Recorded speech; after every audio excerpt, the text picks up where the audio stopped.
Bom dia a todos, então. Meu nome é Arnaldo, como foi apresentado. É uma satisfação enorme poder estar aqui com vocês, falando um pouco a respeito desse projeto específico. Eu sou biólogo por formação, mas minha pós-graduação é na oceanografia. Eu acabo sendo mais programador por paixão do que por, de fato, ofício. E é uma ferramenta para resolver meus problemas, mas não, de fato, para solucioná-los necessariamente. Mas eu trabalho com alguns dados dentro da parte da ciência e me motivou bastante coisas que são relacionadas com o que faz parte da minha vida. Eu sou músico, então as coisas com as quais eu enxergo acabam se relacionando com as vibrações sonoras das coisas que eu acabava vendo. Então, muitas das análises de dados que eu acabava trabalhando e sei lá, série temporal, análise de Fourier, as coisas eu via aquilo com uma frequência, eu enxergava o som daquilo, eu escutava o som daquilo. E a gente tem muita dificuldade quando fala de som e quando fala do que é esse processo de explorar dados através do som, porque a primeira grande dificuldade que a gente tem é entender o que é esse processo de sonificação que a gente fala, que é transformar o dado que a gente tem em um som. E isso é um campo dentro da ciência, dentro do escopo da moçada que estuda o som como um campo científico, tentando entender as relações do que são os parâmetros sonoros, como a frequência, o timbre, a altura e a intensidade. Né? São geralmente 4 parâmetros musicais que são interpretados para avaliar um dado sonoro. E esses parâmetros eles são medidos como alternativas para comunicar sons. Então a sonificação ela tende a responder essa principal dificuldade em tornar alguma coisa sonora. Ou seja, a gente usa bastante os sons para comunicar algumas coisas, mas como de fato eles são compreensíveis ou compreendidos pelas pessoas? Porque nem todo mundo tem um senso musical apurado. Mas, de certa forma, a gente consegue comunicar alguma coisa pelo som, mesmo que não se consiga estabelecer relação musical, né? Porque nem sempre um som é uma música, do mesmo jeito que nem sempre uma fala é um verbo, uma frase. Então, às vezes, a gente tem comunicação que corresponde ao nosso objetivo em comunicar, mas não em trazer aquilo como música. E foi daí que o campo da sonificação começou a tentar trazer alguma coisa com sentido de explicação de algum dado através de algum som, mas que ele pudesse, às vezes, comunicar alguma coisa do que a gente tem como a representação sonora, mas que não necessariamente comunica alguma coisa com um parâmetro científico, ou seja, ela torna alguma coisa como um som, mas o que a gente fala dentro do campo da ciência musical, que é musicar alguma coisa através dos nossos dados. Então, os primeiros estudos que se começaram a fazer a respeito da sonificação, não tinha um método específico, adequado para tornar um dado em som. Então, eles acabavam musicando alguns dados, mas sem a compreensão de transportar sentido na classificação desses dados. E isso foi da necessidade que a gente começou a obter por conta da dificuldade de se comunicar informações, às vezes visuais, que é a maior parte do nosso dilema científico, ou seja, a gente está acostumado a comunicar as nossas coisas através de tabelas e figuras, e a gente se esquece de um público-alvo muito importante, que são os deficientes visuais.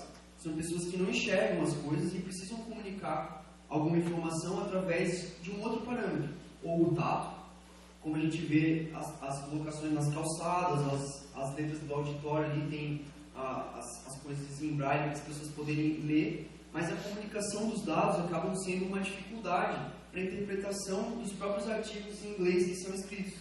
Então, a sonificação ela veio a primeira forma para resolver alguns anseios de comunicar coisas. Então, eu estou colocando essa figura aqui para vocês. Isso aqui é um variômetro. Alguém aqui voa de parapente, Osadel?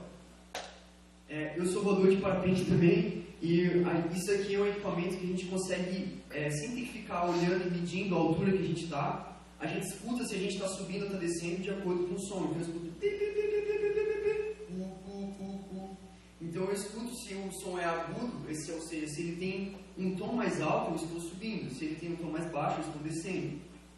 Isso são formas de se comunicar dados No caso, eu não sei qual altura eu estou, mas eu sei se eu estou subindo ou se eu estou descendo. Então eu comunico uma informação através desse parâmetro sonoro e eu não tenho as medidas dele, mas eu tenho as medidas relativas. Então eu consigo olhar e saber qual é a distância que eu estou do chão e saber se eu estou subindo ou estou descendo muito, para ter uma noção de onde eu estou. Mas isso é um advento da tecnologia que começou dos primórdios de como pensar o som. Né? Quem conhece esse instrumento aí? Ó? O contador Geiger, para medir radiação. O pessoal da física aí sabe bem do que eu estou falando. Então eles emitem alguns ruídos, mas que eles são medições através... Pode me corrigir se eu estiver falando bobagem aqui, mas são medições através da oscilação da voltagem que se estabelece pelo campo da radiação das substâncias que a gente tem no solo, é isso aí? Ou mais ou menos? A radiação que é medida pelo contador Geiger. Sim, é o número de partículas que vai... O número de partículas que tem ali, então a concentração delas faz com que esse equipamento que mede essa diferença de potencial desse campo consiga emitir sons que são correspondentes a essas concentrações. Então eles foram formas de se encontrar a radiação de algo que a gente também não consegue ver. Então é como se nós mesmos também fôssemos deficientes visuais para aquela condição e que precisássemos de alguma forma de identificar aquilo. Então a sonificação teve seu primeiro papel em tentar trazer algum sentido nos sons que partiram dessa ideia. Então daí começaram a se pensar outras formas de se estabelecer análise de alguns dados através dos sons. E aí tem o pessoal que trabalha dentro da medicina com eletroencefalograma, que tem alguns outros dados que são temporais, mas eles têm umas células de repetição, como se eles tivessem um monômero que se repete. Então eu consigo estabelecer alguns padrões sonoros para aquilo e ao mesmo tempo consigo saber se tem alguma diferença quando eu escuto algum parâmetro diferente. Então se eu tenho um padrão que eu escuto e tem alguma coisa que é diferente, eu consigo estabelecer uma relação de diferença entre esses dois parâmetros audíveis. E aí disso, a ciência começou a interpretar, isso aqui é o batimento do coração, por exemplo, a gente tem as nossas principais batidas, elas são medidas através desse ritmétrico pela frequência e pela intensidade do começo de cada uma dessas ondas. E a gente pode sonificar esse tipo de dado, e ao invés de eu ter que ficar analisando uma série temporal tão grande, eu posso escutar isso daí tentando saber só o ponto onde tem uma deficiência, ou tem uma oscilação do meu padrão sonoro para identificar alguma anomalia desses pulsos. E disso, a parte científica do que se estabelece dentro do campo da sonificação é especificamente em decompor essas séries sonoras e tentar entender quais são os pulsos das frequências que se estabelecem no mesmo pulso sonoro.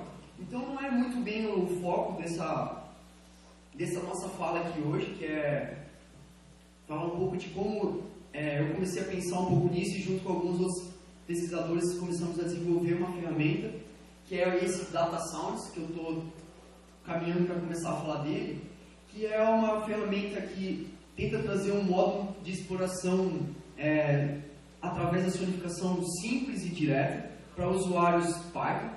No caso agora, por enquanto para usuários Python, ele pode ser implementado diretamente no terminal IPython. Se vocês derem um pip install Data Sounds, vocês vão instalar essa biblioteca diretamente e vocês conseguem gerar arquivos sonoros através de informações temporais que vocês tenham com dados. Então o que a gente faz é uma implementação dentro do ecossistema Python direto. Então nós começamos a desenvolver essa ferramenta aí já em 2011, que ela teve origem numa Python Brasil. Então convido todos vocês a participar desses eventos, porque eles são agregadores de ideias, a gente escuta pessoas, a gente afinidade entre elas e consegue comungar com anseios de códigos para que eles possam ser de novo repassados para as pessoas. Então eu conheci pessoas que tinham afinidades com a minha e coloquei a minha ideia e a gente começou a pensar coisas juntos. E desse primeiro encontro a gente continuou apresentando esses trabalhos e recebendo inputs das pessoas de como elas percebiam a mesma coisa que a gente ou não. Então a gente participou de um Congresso Brasileiro de Oceanografia em 2012 com o nosso primeiro programa, ou na fase beta, sei lá o que era aquilo, mas que a gente tinha uma interface ainda que usava OpenCV, e o OpenCV a gente tinha um painel que o cara botava um barquinho no mapa, e esse OpenCV identificava o barquinho no mapa e pegava a latitude e a longitude desse barquinho, e a gente conseguia decifrar uma série temporal daquelas séries que estavam todas empilhadas de imagem, e aí tem um som daquilo. E desse trabalho que eu vou mostrar aqui para vocês, que a gente tem esse demo, que é esse Ocean Sound Demo, a gente, quando continuou apresentando ele, apresentou esse demo na PyCon em 2013, e continuou apresentando. Hoje a gente está aqui falando para vocês com esse projeto Data Sounds, e a gente vai apresentar ele em São Paulo com um artigo que a gente está no prelo já, o artigo já foi aceito para publicação, e é um artigo exatamente escrevendo o método de como a gente usa e faz para sonificar o dado de forma direta, que eu quero apresentar aqui para vocês também. Então, basicamente o que a gente faz é, a gente pega uma série de dados e a gente implementou uma série de escalas musicais para que o usuário possa escolher uma escala a mais audível para ele. Tem pessoas que têm facilidade para escutar escalas cromáticas direto, pessoas que têm facilidade para escutar os tipos de escala diatônicas, escalas indianas. Dependendo de como é o nosso processo cultural de receber o som, a gente tem uma facilidade de interpretar esse som também da mesma forma. Então a gente escolhe uma escala e a gente adapta o som de uma forma muito fácil, que são os MIDI. Os MIDI são uma evolução dentro da tecnologia sonora que as placas de computador conseguem tocar. A gente não precisa de uma placa de som específica para conseguir produzir esses sons. Então, existe uma tabela dos instrumentos MIDI que são modulados pela sua frequência de timbre. O timbre é uma característica do som que ela é específica para cada instrumento e para cada instrumento. No caso, cada um de nós somos um instrumento musical. A nossa voz é um instrumento e cada um de nós pode ser reconhecido pela sua voz, pelo que a gente tem como timbre. E o timbre é o que confere a cada instrumento a sua característica de poder ser identificado. Do mesmo jeito que uma série temporal do vento é diferente de uma série de ondas. E eu consigo saber o comportamento delas de forma diferente. É como se tivesse a sua assinatura ali. Então a gente pode selecionar os nossos instrumentos musicais de acordo com a nossa preferência por essa tabela MIDI. E a gente pode também, de acordo com a variabilidade do nosso dado, selecionar a quantidade de oitavas. Quem sabe o que é oitava na música aí? Bastante gente sabe o que é oitava. Então, oitavas são a quantidade de notas que a gente se repete nas suas alturas para corresponder. Então, a gente passa de uma oitava para outra e mantém as mesmas frequências das notas, mas a gente muda a altura delas. Então, quando eu mudo a altura e mantenho a mesma nota, eu consigo permanecer uma mesma relação entre parcialidade na ponderação dos meus valores que eu tenho na minha série temporal, mas consigo comunicar dados que são maiores ou dados que são muito menores com diferenças diferenças menores do que se eu tivesse uma única escala, ou seja, 7 intervalos entre as minhas 8 notas de uma escala cromática normal. Então a gente consegue modular isso para o nosso programa, sonificar através desses parâmetros uma nota de acordo com a nossa escala. E a gente fez uma brincadeira também com um compositor que chama John Cage, não sei se vocês já ouviram falar. É um compositor bem doidão, ele escreve um monte de música que é atemporal e não tem um pentagrama para escrever a música. Ele escreveu uma música que foi super impactante na época, quando ele escreveu a música que chamava 5:88. A música que chamava 5:88, e ele fez uma sinfonia para apresentar essas novas obras dele, e ele chegou, a primeira peça da obra era essa música que chama 5:88. Ele levantou a batuta, todo mundo ergueu os braços dos instrumentos e ficaram 5 minutos e 88 segundos em silêncio. E a música ela é um silêncio por 5 minutos e 88 segundos, que no caso dá mais do que 5 minutos, até uma brincadeira, né? 5 minutos e 88 segundos, porque o segundo até 60 segundos. Ele faz até essa zoação com esse termo. E a gente consegue usar essa condição do silêncio quando a gente tem uma série temporal, onde a gente tem a abstinência de dados.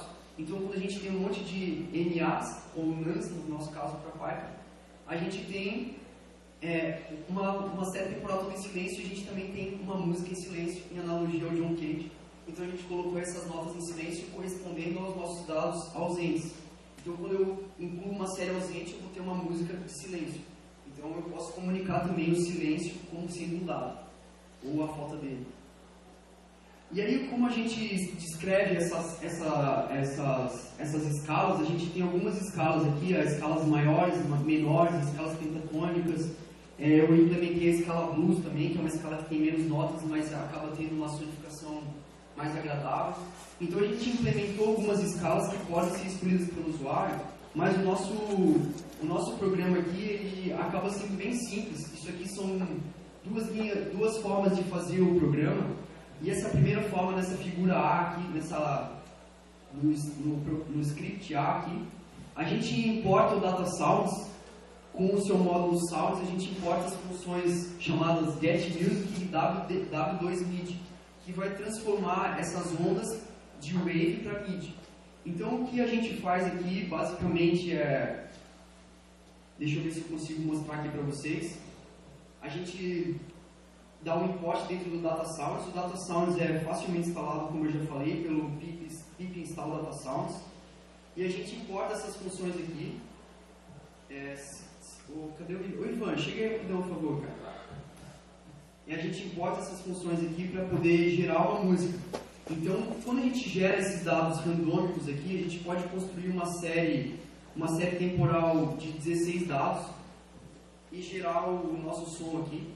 Valeu, obrigado. E quando a gente faz isso, a gente pode salvar essa nossa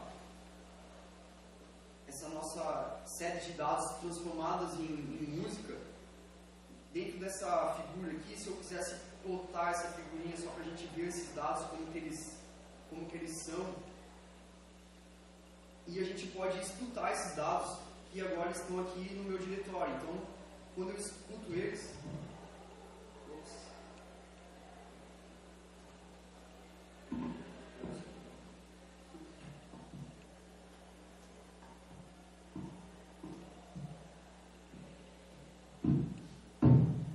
tá difícil, a gente não tem um captador de som aqui.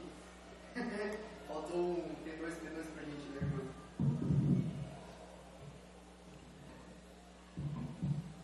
Vocês escutam algo? Não, meu.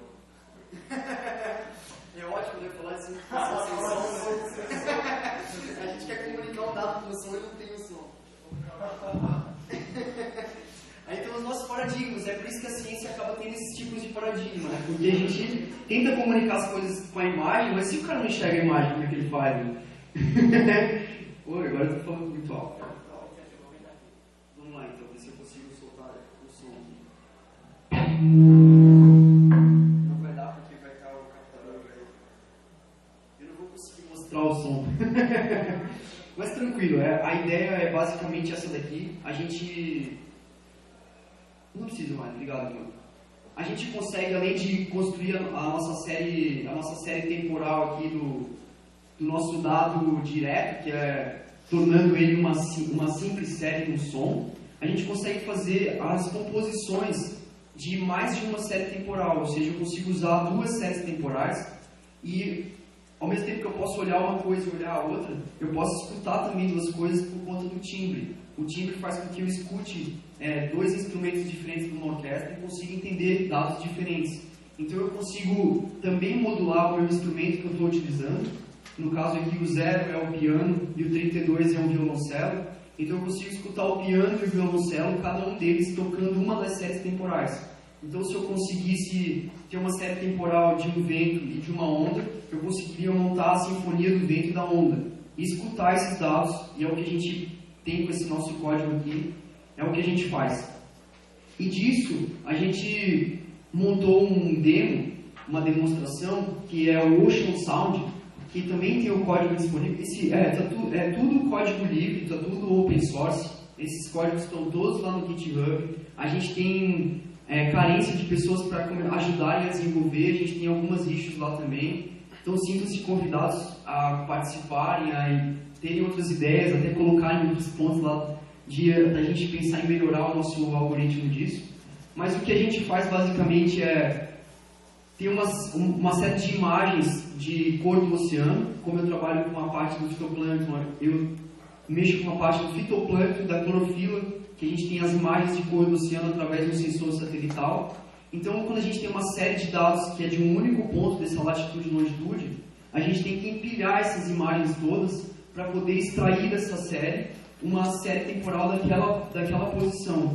E aí, com isso, eu tenho uma figura que ela é relacionada aos nossos valores, e desses valores eles são convertidos a cores, e dessas cores eu consigo modular essas cores através da intensidade que elas se representam para sons. E a gente corresponde isso aos nossos dados sonoros.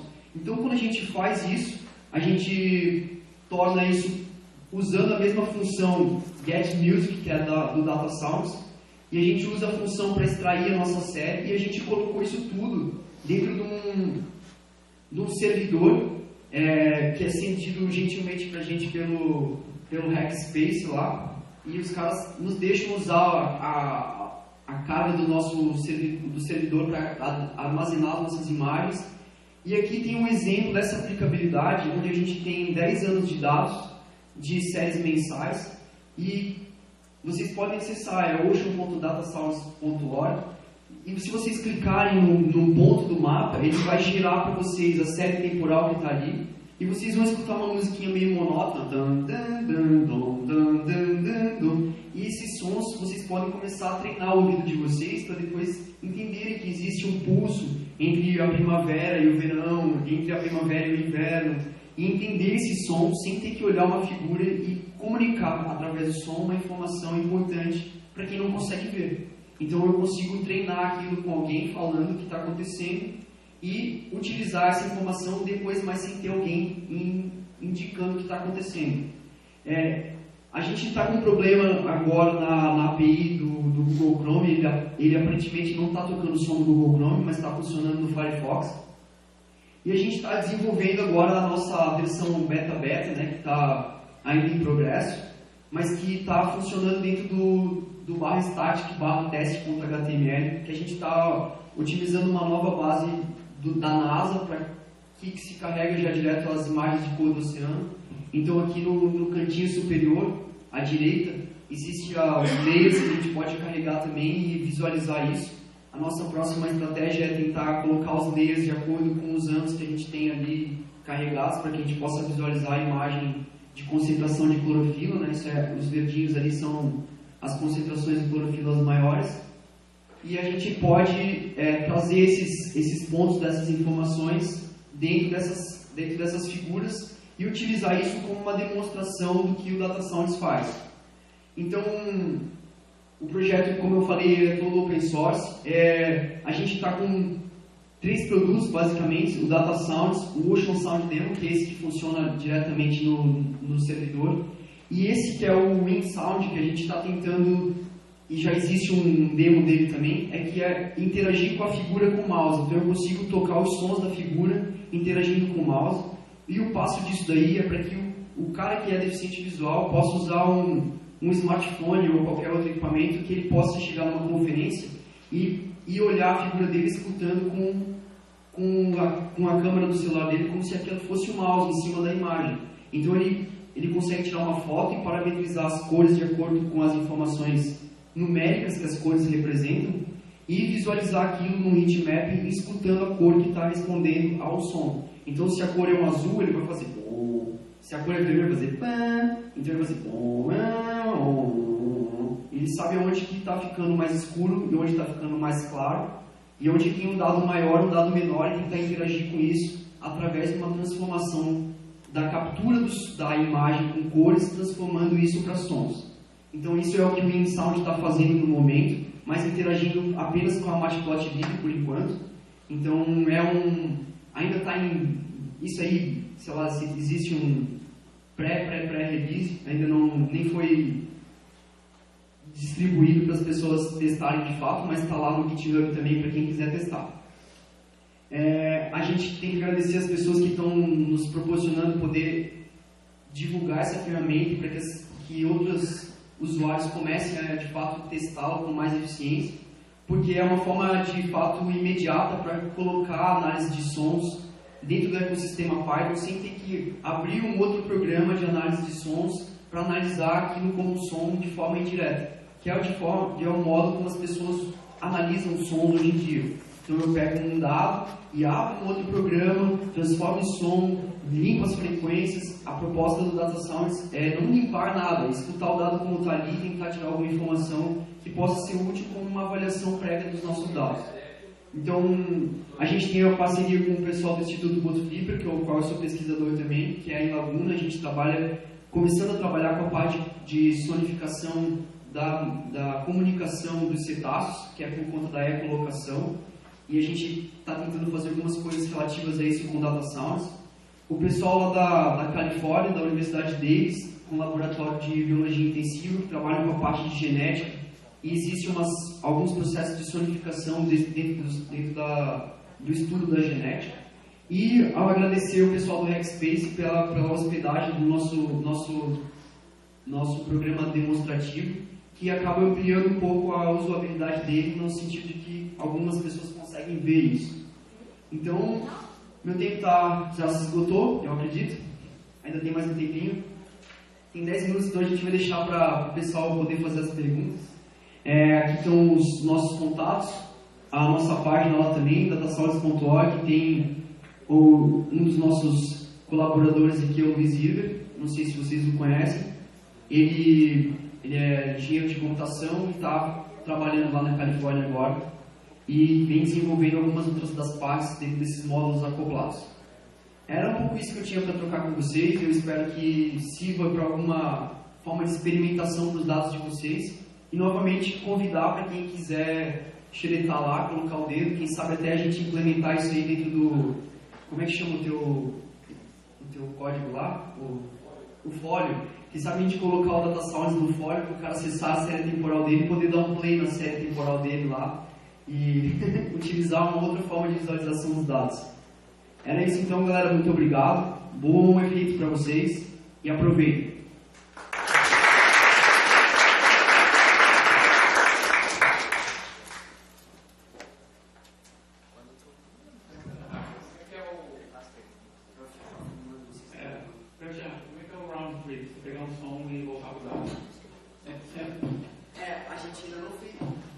A gente ainda não converteu o som para o dado, porque a gente tem, quando converte o som para o dado, do nosso dado a gente consegue fazer, mas quando pega o som do ambiente para converter ele para dado, a gente tem muito ruído que a gente não faz o processo de limpeza. Então a gente não está nessa parte de processamento da informação sonora ainda. Não é 100%.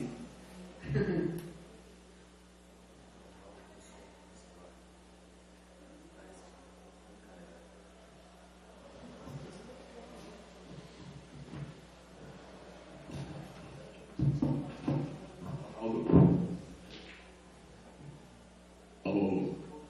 Primeiro, parabéns pela iniciativa aí, cara, esse projeto é massa. E vocês já receberam algum feedback, cara, de algum deficiente visual sobre o projeto e qual foi esse feedback, cara? Alô? Tem que falar sem se mexer.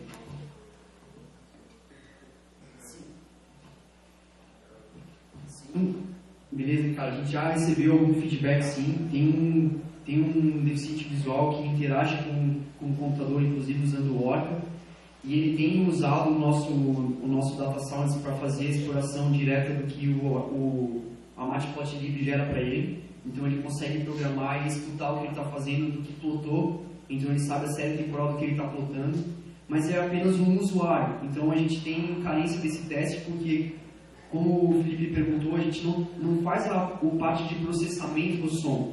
Então, a gente não tem a conversão do fluxo inverso do que a gente está proporcionando. Então, a gente consegue gerar dados simples e diretos para que a pessoa possa visualizar com os ouvidos, né? Primeiro, Pascoal fala isso daí, né? A gente tem que ver a música com os ouvidos. E aí, a grande sacada disso é o cara visualizar o negócio de forma direta, o som que aquilo está produzindo.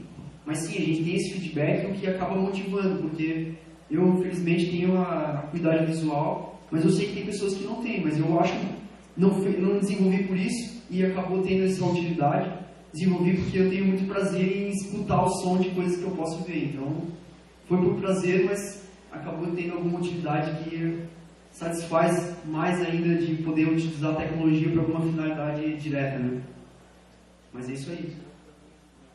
Se vocês conhecem algum deficiente visual que utiliza a programação para resolver os problemas, convidem-o a utilizar o Data Sounds, que para a gente vai ser muito legal. Mas alguém tem alguma pergunta, alguma colocação? Ah, maluco!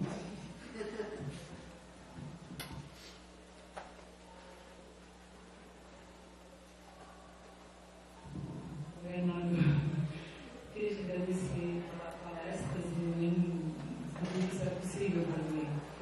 E eu tive a oportunidade de dar aula aqui para uma menina que se formou agora recentemente na geografia da deficiente visual. E a UFSC, pelo que eu vi, assim, já tem essa consciência de trazer recursos alternativos para esses deficientes. Daí eu te perguntar se dá para contar com o pessoal daqui da universidade.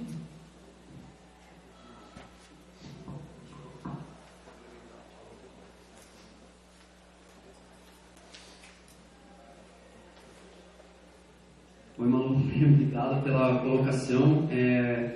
A gente ainda não entrou em contato com as secretarias de ensino do Estado nem das universidades no que tange o assunto da educação para os deficientes visuais, mas, ao mesmo tempo, dentro da geografia, a gente tem um pessoal que está testando isso, porque existem as ferramentas abertas, como o QGIS, para trabalhar com dado espacial geográfico. E como isso aqui é escrito em Python e o QGIS também é escrito em Python, eu já estou tentando implementar um plugin para que o cara possa avaliar os mapas dele, escutando o som dentro dessas localidades. Então é uma forma de, a partir daí, a gente consiga tentar fazer as implementações dessas metodologias mais focadas para o pessoal que acaba utilizando informação espacializada mesmo, que é a ideia do in-sound. Mas acho que talvez seja um momento que a gente já esteja amadurecendo para começar a tentar buscar as pessoas nas secretarias ou dentro das universidades para tentar implementar isso, né? E ver qual vai ser, de fato, o feedback ou como a gente pode melhorar. Mas agradeço a ideia, porque a gente ainda não foi atrás disso mesmo. Mas eu sei que pode ser uma forma de auxiliar o processo de pedagógico, né? Porque é difícil dar aula para quem não viu o que a gente está mostrando. E é um dilema da ciência, né? A gente está nesse paradigma. Nossa ciência é visual, ainda. É isso, então. Obrigado, gente. Bom dia a todos aí.